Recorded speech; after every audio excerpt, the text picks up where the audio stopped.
Hello दोस्तों, question number 21 के साथ स्टार्ट कर रहे हैं टीएस गरेवाल का। देखते हैं जरा आज क्या है। मेजर हेड और सब हेड हमें बताना है। अब मेजर हेड में कौन कौन सा है? सबसे पहले सिक्योरिटी प्रीमियम आ रहा है। अब देखो बच्चों, सिक्योरिटी प्रीमियम लिखा हो या सिक्योरिटी प्रीमियम रिजर्व लिखा हो, रिजर्व वर्ड जहां पे आ जाएगा अपने दिमाग की घंटी जल जानी चाहिए कि आएगा शेयर होल्डर फंड में। कहां आएगा? Share holder fund. एंड सब हेड होगा इसका रिजर्व एंड सरप्लस। जहां पे वर्ड बच्चों रिजर्व आ जाए वहां पे आप चुपचाप आंख बंद करके इसको रिजर्व एंड सरप्लस में डाल देना। अगला है interest accrued and due on secured loans. देखो इंटरेस्ट अक्रूड, जहां पर इंटरेस्ट आएगा या तो ये लायबिलिटी होगा या तो ये एसेट होगा। हमको सिर्फ ये चेक करना है कि ये लायबिलिटी है या एसेट है। अब देखो यहां पे सिक्योर्ड लोन आ गया। क्या आ गया? Secured loan. अगर सिक्योर्ड लोन आ चुका है तो ऑब्वियस सी बात है कि ये लायबिलिटी का पार्ट है। किसका पार्ट है बच्चों? लायबिलिटी का।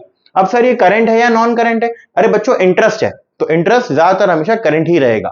तो कहां पे चलेंगे अपन? यहां पे करंट लायबिलिटी और ये आ जाएगा अदर करंट लायबिलिटी में। अगला है कैश एंड बैंक बैलेंस। जो पैसा जेब में हो या पैसा बैंक में रखा हो। अब क्योंकि ये कैश है तो ये कहां होगा? करंट एसेट में। और कहां चला जाएगा? कैश एंड कैश इक्विवेलेंट में। ये हो गया करंट एसेट, ये आ गया cash and cash equivalent. Interest accrued, फिर से इंटरेस्ट अक्रूड है।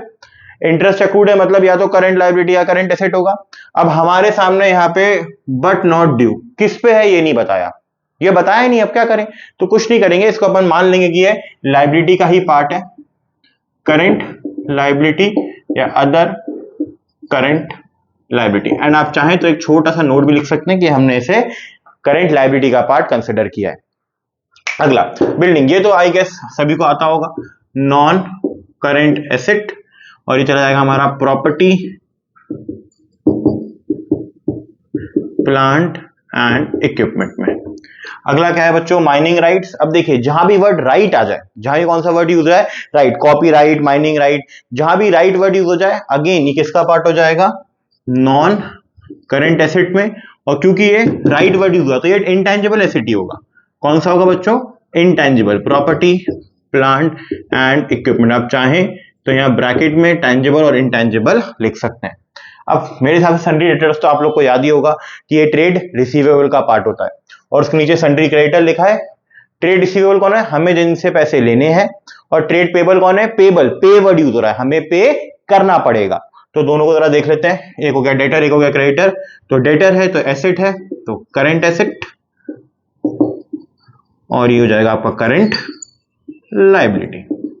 एक हो गया ट्रेड रिसीवेबल और एक हो गया ट्रेड पेबल। अगला है प्रीमियम रिडम्पशन ऑफ डिबेंचर्स। ये बहुत इंटरेस्टिंग है बच्चों। देखो अब रिडम्पशन ऑफ डिबेंचर्स क्या होता है कि जब हमने डिबेंचर से पैसा लिया होगा पब्लिक से तो इसे इश्यू ऑफ डिबेंचर्स कहते हैं।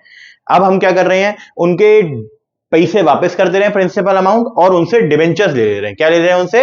हमारे डिबेंचर्स वापस ले लेंगे। इसे कहते हैं रिडम्पशन ऑफ डिबेंचर्स। लेकिन ये एक सर्टेन टाइम पीरियड के बाद होगा। मान लीजिए 5 साल 10 साल जितने टाइम का भी डिबेंचर आपका होगा। जब हम डिबेंचर वापस करेंगे तो देखो हर साल इंटरेस्ट तो दे रहे हैं, वो अलग चीज है। लेकिन जब हम डिबेंचर वापस करेंगे, रिडम्पशन करेंगे, तो हो सकता है हम कुछ प्रीमियम भी उनको दे दें। अब आप बोलोगे सर ये क्यों, इंटरेस्ट तो दिया है, प्रीमियम क्यों देना? तो बच्चों ये डिपेंड करता है कि जब डिबेंचर इश्यू हो रहा है तो कौन से टर्म पे इश्यू हो रहा है। पार पे इश्यू हो रहा है, रिडम्पशन पे, पार पे इश्यू हो रहा है, या फिर प्रीमियम पे इश्यू हो रहा है। और जब रिडम्पशन की बात है तो रिडम्पशन किस पे होगा? पार पे या प्रीमियम पे? ये कंपनी टू कंपनी वेरी करता है, कंपनी की चॉइस होती है। तो यहां पे कंपनी अपने हिसाब से चॉइस पिक कर सकती है।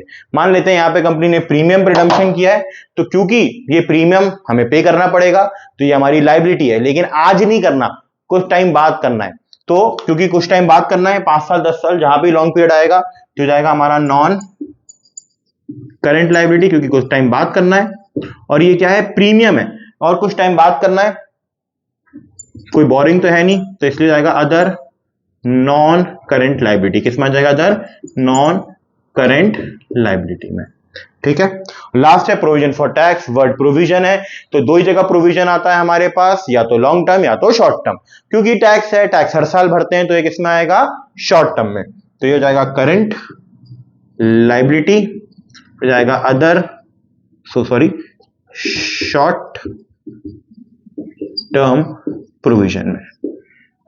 आई होप आपको ये समझ में आए होंगे सारे के सारे पॉइंट्स। कोई भी पॉइंट में डाउट है तो आप कमेंट सेक्शन में पूछ सकते हैं। Thank you for